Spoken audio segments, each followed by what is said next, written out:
que tira o sono em 2020 para um professor de direito preocupado com a reforma jurídica, com segurança jurídica, é pensar quais são as prioridades que se vai conseguir atacar.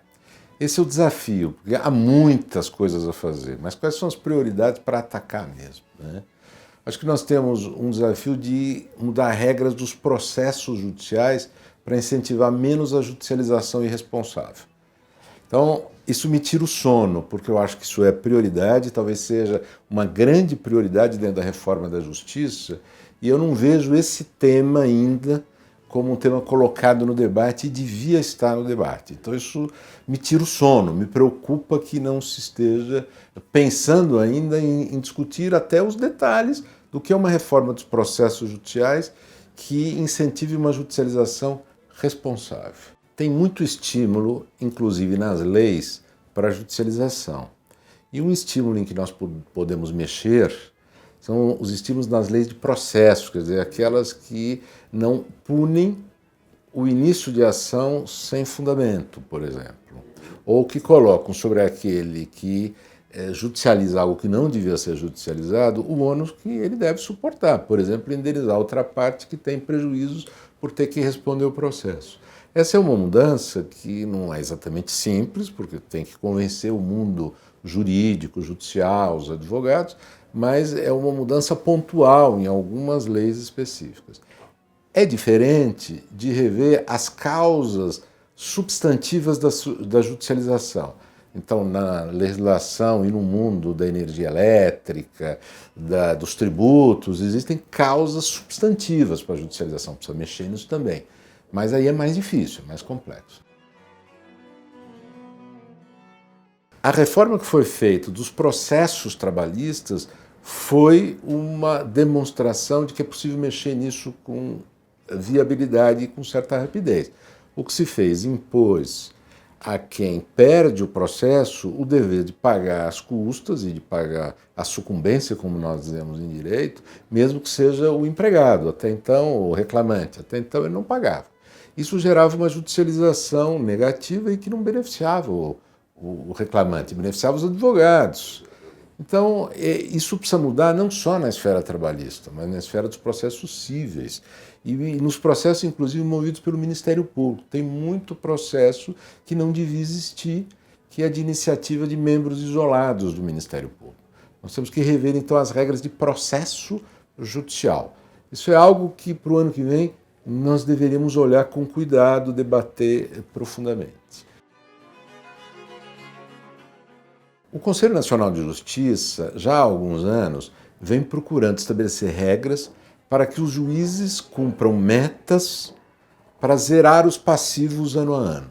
Isso vem funcionando bem, quer dizer, a Justiça passou a fazer um planejamento que não fazia antes, cada juiz passou a ter que fazer esse planejamento, mas nós temos que continuar com esse processo e, ao fazer isso, nós podemos encontrar maneiras de lidar com o passivo de modo mais coletivo. Existem soluções globais, por exemplo, para os tribunais resolverem, ao mesmo tempo, 100, 200, 300 processos sobre os mesmos assuntos. Alguns tribunais já estão organizados e estão fazendo isso, outros ainda não. Então nós podemos fazer um esforço aí também coletivo, usando as experiências já bem-sucedidas para lidar com o passivo. Mas o maior problema nosso é não permitir que a esse passivo com o qual se precisa lidar se some muito mais processos, que isso dá para a gente evitar. Olha, eu acho que um ponto fundamental é estabelecer um custo adequado para o acesso à justiça. As custas judiciais, elas não são correspondentes ao custo que aquele que provoca a justiça indevidamente suporta. Nós temos que fazer um ajuste em relação a isso. Custa judicial, custa que o Estado suporta. Tem órgãos que não pagam custas, deviam pagar. O Ministério Público devia pagar. Não é que cada promotor tem que pagar custas. Esta parte do Estado precisa ter no seu orçamento valor para pagar as custas do processo que inicia. Para quê? Para que ele meça bem onde vai aplicar esses recursos.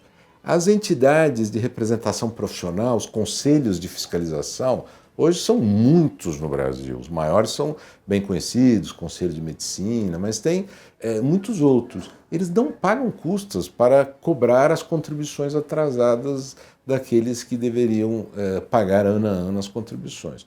Bom, tem que pagar, é evidente que tem que pagar. Por quê? Porque eles estão gerando custo para a justiça, né? Então esse é o lado das custas. Mas tem também o lado dos honorários de advogados suportados pela outra parte. É preciso estabelecer valores que sejam reais. Os valores que normalmente se estabelecem nesses casos são irreais, são muito baixos. Acabam sendo um estímulo a quem litiga indevidamente. E alguns entes e algumas pessoas não pagam. Por exemplo, um tema tabu no Brasil. Mandado de segurança, o particular que move mandado de segurança é uma ação muito eficaz contra o poder público, ele não paga custas de advogado quando perde. Evidentemente, isso leva à propositura de mandado de segurança contra o Estado em matéria tributária sem razão, sem motivo. E é preciso fazer com que aquele que perde esse processo suporte a sucumbência, como nós dizemos. Outros temas complicados, e eu acho que é importante falar deles. O principal deles é a reforma do RH do Estado, a reforma administrativa pelo lado das pessoas que trabalham no poder público. Tem se falado muito desse tema, mas muito pelo lado fiscal. Gasta-se muito, nós precisamos controlar despesas, tem estados que estão gastando mais do que têm e é preciso dar solução emergencial. É verdade, temos que lidar com isso, e já existem propostas de emenda constitucional feitas pelo governo sobre isso. Mas o problema não para aí. Nós temos que lidar com a reorganização dos estímulos para o bom trabalho dentro da administração. Isso significa mexer nas carreiras para que as pessoas progridam na carreira em função do seu desempenho. Os servidores públicos querem isso, eles querem ter esse estímulo, eles querem ser reconhecidos. Eles querem que haja diferença entre o bom trabalho e o nenhum trabalho. E é difícil fazer, é uma reforma complexa, envolve uma construção técnica, mas também muito trabalho de convencimento sobre como são os critérios, como é que vai ser o processo, etc. E o que me angustia é que nós não estamos investindo nisso. Nós estamos falando muito em reforma do ponto de vista fiscal, economia de recursos com funcionário, e não estamos falando nada na aplicação de novas soluções para gerar estímulos para o bom funcionamento da máquina pública pelo lado dos agentes públicos, né, dos servidores públicos. Fala-se muito em diminuição do tamanho do Estado, em abertura de mais espaço para atuação do setor privado, e é uma pauta correta. Mas nós não podemos fazer isso desprezando aquilo que é essencial para que um mundo privado possa funcionar bem. É ter um Estado de qualidade ao seu lado. Seja para regular, porque a regulação tem que continuar existindo, mas seja para prover serviços públicos que só o Estado pode organizar. Como, por exemplo, serviços que farão muita diferença na justiça para com os grupos que sempre ficaram marginalizados da possibilidade de progredir. Quer dizer, as pessoas que não têm acesso à saúde, não têm acesso à educação e, portanto, não podem ter independência para lutar, para progredir, para crescer nas suas carreiras e tal. Então, esse canto da máquina pública, ele não pode ser tratado como um canto irrelevante. O centro da nossa preocupação é melhorar os serviços públicos. O serviço público depende de uma máquina pública, depende de servidores públicos estimulados e bem recompensados pelo trabalho. A origem inicial dos estímulos à judicialização do ponto de vista substantivo, isso é, nas regras que regulam a relação entre as pessoas ou nas regras de regulação econômica, a origem está numa má qualidade destas normas. Normalmente nós chamamos de norma de regulação. E por que há má qualidade? Porque tem muita norma improvisada. Tem muita norma que foi feita há muito tempo e ninguém mede se ela é eficaz. Bom, o nosso grande desafio é conseguir rever as normas, mas rever a norma não de uma maneira autoritária, quer dizer, algum ser iluminado vai usar o seu bastão para cortar normas inadequadas. Isso nunca funcionou. Você tem que ser capaz de fazer processo de revisão do estoque de normas, fazer estudos técnicos sobre quais são as melhores soluções alternativas e construir consensos em torno dessas mudanças. Quando você faz isso, você melhora a qualidade do direito. Isso é uma mediação, digamos assim, uma negociação, uma arbitragem na própria produção do direito. Esse é um lado. Claro que isso não elimina todos os conflitos, sempre existirão conflitos na aplicação dos contratos, na aplicação das regras tributárias, seja do que for. E aí nós temos que apoiar algumas das experiências que já estão dando certo. Por exemplo, a arbitragem. Está crescendo o uso da arbitragem no Brasil com bom sucesso. Nós já temos uma experiência acumulada, já longa, já temos uma quantidade grande de advogados especializados nisso. Na área pública, inclusive, o Poder Público, há alguns anos, começou a aceitar a arbitragem para resolver seus conflitos com particulares e nós temos que investir no crescimento disso. De outro lado, aí, especialmente com a administração pública, ela tem que se tornar menos arrogante na solução de conflitos com os particulares. E ela sempre foi arrogante, imaginando que valia a pena ela tomar as decisões por conta própria, seja quais forem, porque depois o particular teria muita dificuldade de brigar em juízo, custa caro e tal, e ele acabaria aceitando. Tem que mudar essa postura. Tem órgãos dentro do Estado que podem fazer adequadamente a mediação, a solução amigável dos conflitos. A Advocacia Geral da União tem um trabalho já de alguns anos importante nessa área para tentar evitar a judicialização de pedidos que o Estado tem que atender sem que haja processo judicial. Aqui nos estados existe, por exemplo, as pessoas não se dão conta disso, um problema social grave que tem a ver com a morte em presídios. Morre uma quantidade de presos enorme, deixa as famílias sem o apoio que tinham, seja como for. Bom, isso gera ação judicial contra o Estado, porque é o dever do Estado preservar a vida do preso. São ações e ações e ações, são milhares, dezenas de milhares de ações de famílias que querem pensão. E a Justiça condena. Por que razão nós não resolvemos isso administrativamente? O Estado pode fazer. Para isso ele precisa se organizar. O INSS é um dos órgãos do Estado que mais ações judiciais toma.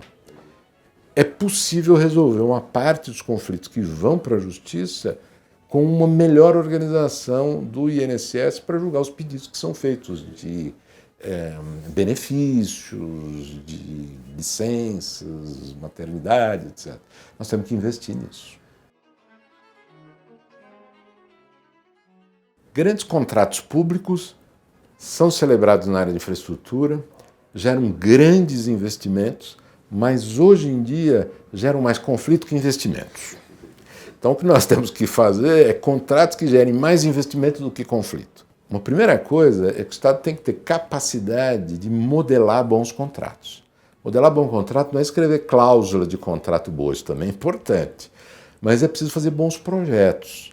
Nós temos muito improviso nos projetos que são levados para os grandes contratos de obras ou grandes contratos de concessão. Por que muito improviso?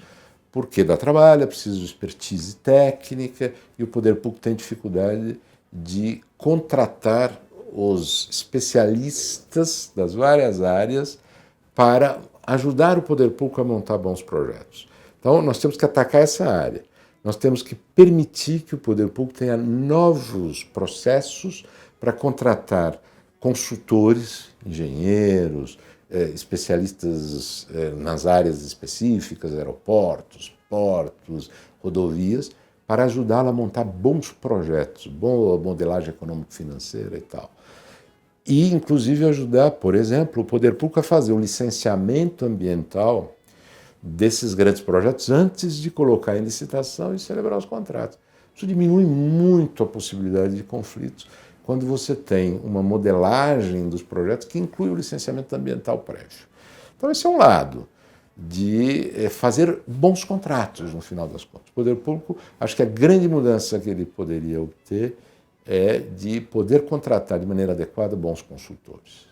Esse é um lado. O segundo é que o poder público ele tem dificuldade de decidir as questões do dia a dia da execução do contrato. Muita interferência indevida, em alguns setores existe agência reguladora, mas os gestores da agência se sentem pouco autorizados a tomar decisões, todo mundo quer interferir, o Poder Executivo quer interferir, o Legislativo quer interferir, os tribunais de contas querem interferir, o Ministério Público quer interferir, e nós não vamos conseguir evitar todos os conflitos que estão acontecendo se nós não empoderarmos, não dermos condições de os agentes públicos que estão lá investidos naquela função terem autonomia para decidir. Então, isso eu acho que é o grande investimento. E exigir deles, obviamente, que eles cumpram o seu dever de decidir. Não são decisões fáceis, normalmente, são polêmicas. Mas nós temos que respeitar as decisões, como nós respeitamos as decisões do Banco Central. Por que razão? Nós confiamos no Banco Central, nós deixamos o Banco Central tomar as grandes decisões e, em geral, os órgãos de controle respeitam e não fazem a mesma coisa com as grandes agências reguladoras, algumas das quais já muito bem organizadas. Nós temos que nos inspirar no sucesso que tem essa instituição Banco Central para nós podermos aplicar às agências reguladoras de infraestrutura o mesmo tipo de esquema que permite que se evite conflitos na execução dos contratos.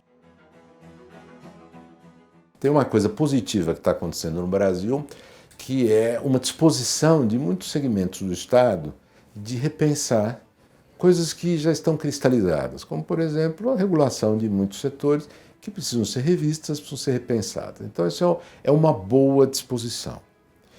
Em segundo lugar, eu acho que nós temos algumas áreas de excelência nas administrações públicas que estão fazendo trabalhos que vão fazer grande diferença. Por exemplo, nós conseguimos, no governo federal e no governo de alguns estados, de São Paulo, por exemplo, criar boas unidades que cuidam de montar os grandes contratos de infraestrutura. Essas unidades estão trabalhando há alguns anos, têm uma carteira de projetos em desenvolvimento e, portanto, de tempos em tempos, esses processos vão levar a licitações e licitações que podem ser bem-sucedidas. Então, nós temos que prestar atenção nas necessidades desses órgãos, dar apoio a eles e nos espelharmos neles para levar a estados, por exemplo, que não tenham boas unidades de estruturação de projetos, essa experiência. São experiências bem concretas, né? Então, acho que nós já temos muita coisa boa que funciona e que serve para nós reestruturarmos as administrações que precisam melhorar a partir das experiências feitas. E acho que existe no Congresso Nacional uma boa disposição para lidar com o tema da reforma administrativa. Por quê? Porque o Congresso percebeu que durante muito tempo eles foram sensíveis demais aos lobbies corporativos e que isso chegou ao limite. E que é preciso agora pensar, claro, nos interesses dos servidores, querem ganhar mais, querem ter vantagem, é um interesse que tem que ser considerado, mas pensar na necessidade de compatibilizar os gastos do poder público e obter eficiência. Então, essa sensibilização política é importante, ela pode ser bem explorada. Para isso, nós somos um ótimo projeto ou uma carteira de projetos de reforma administrativa do RH do Estado e nós vamos construir isso. Mas é uma boa disposição política para a reforma administrativa.